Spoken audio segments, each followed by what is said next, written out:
Aksi pengeroyokan terhadap aparat penegak hukum yang dilakukan oleh sekelompok pemuda mencerminkan kewibawaan hukum mulai melemah. Aksi pengeroyokan tersebut juga bisa menjadi teror dalam kehidupan masyarakat.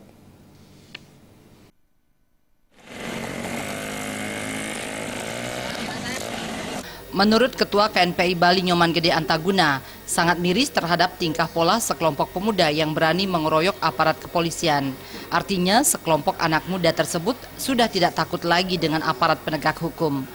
Pengeroyokan ini pun mencerminkan kewibawaan hukum sudah terdegradasi.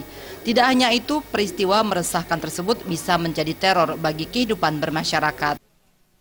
Jangan sampai dengan dasar alasan HAM kemudian ini bisa menimbulkan teror baru di masyarakat. Kalau memang itu bagian dari tindakan kriminal, ya ini harus menjadi bagian konsentrasi yang prioritas saya kira. Karena melakukan pengeroyokan terhadap polisi yang masih berseragam, yaitu mencerminkan kewibawaan hukum sudah terdegradasi. Harus ada langkah-langkah taktis untuk melakukan itu.